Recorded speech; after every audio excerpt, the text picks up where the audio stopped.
경제적 자유를 위해 다빈치 트레이딩.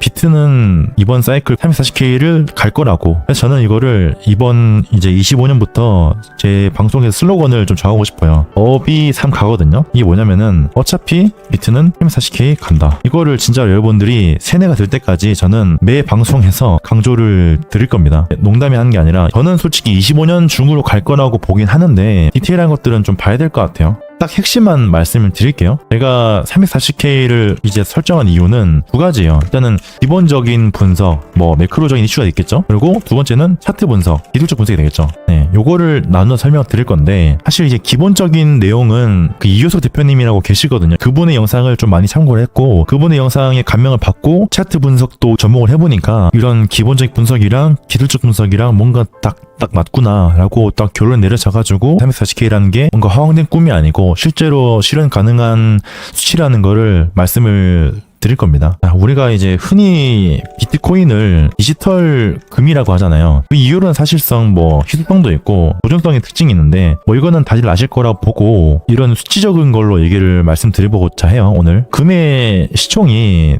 대략 이제 17조 달러 정도 되는데 지금 비트코인의 시총은 대략 한 1.7에서 한 1.8조거든요. 대략 한 10배 차이 나죠. 여기서 중요한 거는 비트가 금의 역할을 얼만큼 대신할 수 있느냐 이거를 봐야 되는데 단순히 희소성이나 보존성을 논하기에는 가치 측정이 쉽지 않다는 거죠. 이걸 설명하기 위해서는 이제 금이랑 은이랑 왜 가격 차이가 나는지 설명을 드려야 되는데 둘 다 희소성이나 보존성은 비슷하잖아요. 근데 금은 은에 비해서 채굴 난이도가 한 8배 정도 어렵거든요. 근데 얘랑 가격 가치를 비교해봤을 때 대략 한 80배 정도 차이가 납니다. 80배. 그럼 이상하잖아요. 둘 다 희소성이 있고 보존성에는 특징이 있는데 그리고 이게 희소성에 포인트를 맞춘 자산이라면은 채굴 난이도가 8배라면은 가격도 비슷하게 뭐 8배까지는 아니더라도 뭐 한 5배에서 뭐 10배 돼야 되는데 80배까지 차이가 나니까 이 80배라는 가격의 측정은 어떻게 된 것일까 이런 특징을 비교할 때 희소성이 아니라 이런 네트워크의 가치를 고려해야 되거든요. 이게 쉽게 말해서 사람들한테 이거를 할 수 있냐, 사람들이 이거를 아냐. 그러니까 쉽게 말해서 어떤 재화를 가지고 네트워크 형성이 가능하냐. 금을 가지고 내가 어떤 나라에서 가든 간에 다 팔 수 있고 살 수 있고 뭔가 재산으로서 작용할 수 있잖아요. 근데 비트코인은 작년까지만 하더라도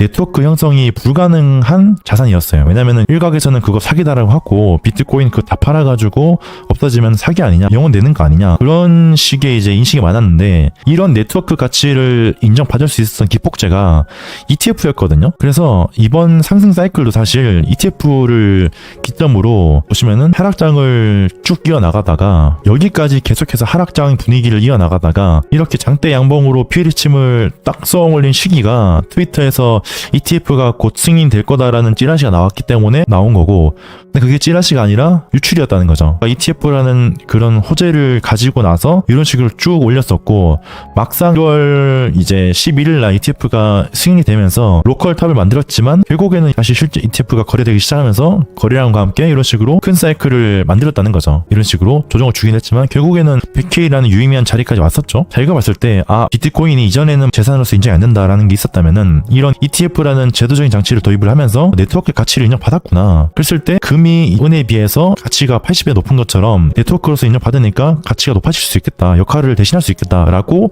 이제 사람들이 인식하게 된 거죠. 자, 근데 여기서 이제 시대적인 배경이 또 한 들어갑니다. 여러분 이제 압수 불가능한 자산에 대해서 아시나요? 이게 쉽게 말해서 뭐 우리가 만약에 은행에 돈을 놓고 했으면은 국가에서 그거를 동결을 시키면은 인출하고 싶어도 못 하잖아요. 근데 비트코인 같은 경우에는 그냥 레저 지갑에다가 그냥 보관해 놓으면은 아무리 은행에서 제재를 가하려고 해도 내 손에 들어있는 지갑을 빼앗지 않는 이상은 불가능하잖아요. 이런 거를 말 그대로 이제 가져갈 수 없는 자산이라고 한다. 압수 불가능 자산이라고 하는데 예전에는 이게 금이었죠. 금이 이제 압수 불가 자산으로 작용했었는데 사람들이 이제 시대가 바뀌면서 전쟁도 나고 하니까 이거에 대체제를 알아보기 시작한 거예요. 개인 입장에서는 국가에서 뭐 이렇게 압류를 당할 일도 없고 별로 감흥이 없는데 부자들 입장에서는 다른 거죠. 이게 전 세계의 부가 대략적으로 450조거든요. 달러인데 여기서 상위 1.5%가 200조 달러래요. 얘네들의 입장에서는 국가가 이렇게 눈치를 주고 눈치를 봐야 되는 게 힘드니까 이런 압수 불가능한 자산에 대해서 계속 관심을 가질 거란 말이죠. 그런 흐름이 이전까지는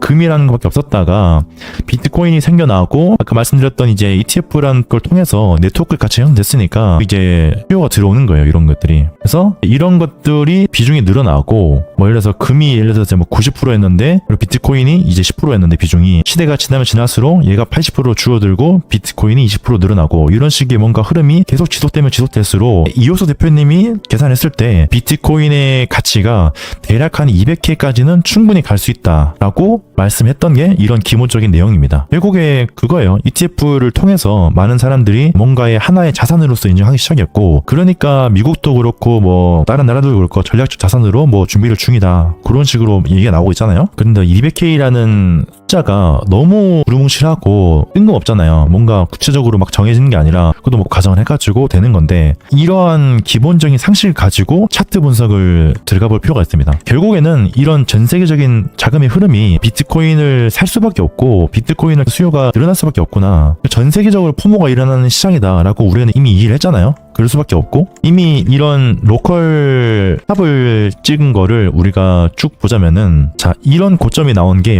왜 나왔냐면은 피보나치 비율을 우리가 파동으로 구분하는데 딱 간단하게 요렇게 1대1을 찍었을 때 고점이 나오거든요. 요렇게도 뭔가 사이클 탑을 우리가 형성을 할 수 있고 이전에 진행된 파동을 쭉 봤을 때 여기서부터 임펄스 파동이 1, 2, 3, 4, 5로 진행된 걸 보자면은 피보나치 확장을 딱 그었을 때 이렇게 그으면은 0.618이라는 자리가 또 나옵니다. 아 그래 로컬 탑이 될 만한 이유는 잘 알겠어. 그럼 여기서 앞선 이런 기본적 분석들을 모르는 사람들은 야 비트코인 끝났어. 오빠 다 나왔어. 내릴 거야 이렇게 라고 차트만 보는 사람들은 얘기할 건데 우리는 차트도 보긴 하지만 그거는 그냥 여러 가지 근거들에 불과하고 비트코인 미국 정부에서 막 산다는데 그거를 무시할 수가 없잖아요. 단기적으로 브레이킹이 걸릴 만한 자리이긴 하지만 이런 것들을 볼 때 우리는 더 높은 자리를 봐야겠다. 기술적 분석으로 제가 이거를 0.618이라는 자리를 한번 다음 마디가를 고려한다면은 딱 제가 말씀드렸던 340K가 나옵니다. 일단 이게 가장 큰 이유이긴 해요. 0.618 인식해줬으면은 그래 뭔가 파동적으로 이렇게 오파도 끝나서 되돌리면 줄 것 같지만 결국에는 이게 끝이 아니다. 왜냐면은 전 세계적으로 지금 자금이 들어오는데 여기서 끝나는 건 말도 안 된다. 그러면은 파동적으로 인식해줬으니까 다음 마디가를 보자면은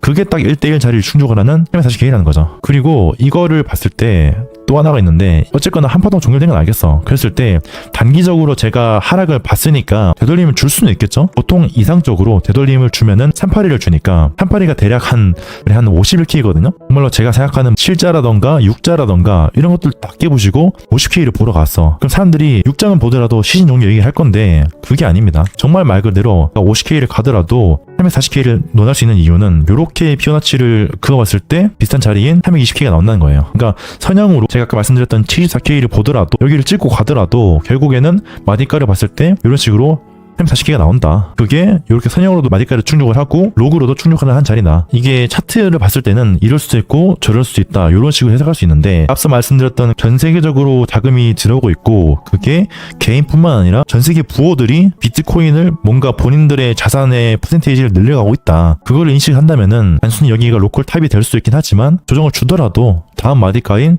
340K를 찍으러 간다 라고 우리는 해석해볼 수 있는 겁니다. 변곡을 주더라도 방향성 자체는 상승이고 그 상승의 첫 목표가가 340K라는 거예요. 어차피 비트는 340K 간다. 어비삼가. 이거를 그냥 계속해서 제가 방송할 때마다 강조를 드릴 거예요. 이것만 기억하세요. 어비삼가. 어차피 비트는 340K 갑니다. 물론 이제 200K에서 내려갈 수도 200K 갔다가 다시 150K 갈 수도 있고 중간중간 당연히 메이장 조정을 주겠지만 정말로 저는 굳게 믿고 있고 그냥 단순히 차트 분석이지만 이런 전 세계적인 자금의 흐름들을 이해하고 왜 트럼프가 코인 시장을 밀고 갑자기 바이든 정부 때는 배척했던 테더를 왜 밀어주는가. 지금 뭐 이슈 나오는 게 경기 침체가 온다. 미국 부채 한도가 뭐 어쩌고 한다잖아요. 그거를 가만 냅두고 볼까요? 결국은 걔네들이 이런 것들을 해결하기 위해서는 크립토 시장을 건드릴 수밖에 없고 테더사가 얘네들의 자본을 미국채로 하거든요. 그래서 미국은 절대로 망할 일 없을 거고 그거를 가장 잘 이용하는 게 트럼프고 트럼프가 괜히 크립토 시장을 지금 뭐 어쩌고 하는 게 아니에요. 그때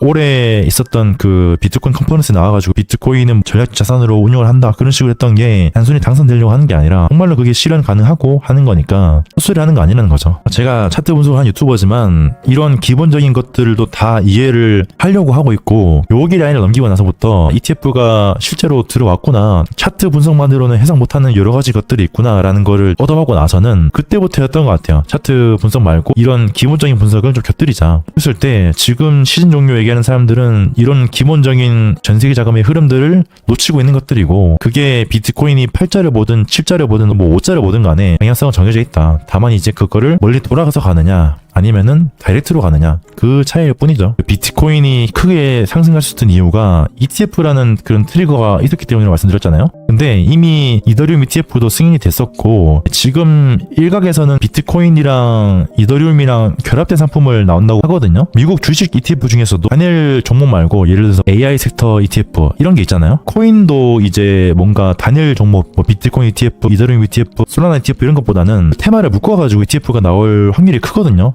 내년부터는 그런 것들이 이제 만약에 나오기 시작하면 당연히 이더리움이 최우선적으로 나올 것 같고, 가장 핫한 게 디파이잖아요. 디파이 ETF가 나오기 시작하면은 당연히 뭐 에이브라던가 뭐 커브라던가 많겠지만 이더리움이 그 선봉장에 있을 것이고, 그러면은 이더리움이 엄청나게 쏘겠죠. 그래서 남들은 욕하겠지만 이더리움이 20K 가는 거 절대 불가능하지 않다. 애초에 비트코인이 10K까지 올 수 있었던 거 ETF 영향이 큰데, 비트코인이 340K를 가는데 한 3배 오르는 거죠. 이더리움은 비트코인 3배 오를 동안 한 5배 못 오르겠냐? 10배 못 오르겠냐? 20K라는 숫자도 절대로 불가능한 게 아니죠. 제가 100% 정답이 될 수는 없지만 장을 겪고 분석을 하면서 발전해 나가고 있다는 걸 저도 깨닫고 있는 것 같고, 잘 해봐야죠. 네, 그런 식으로 해가지고 계속해서 방송을 하고 대응을 하고, 여러분 어비삼가, 오늘 핵심 어비삼가 요거만 기억하시고 다음 방송부터 계속해서 밀 거니까 다들 잘 머릿속에 담아두시기 바랍니다.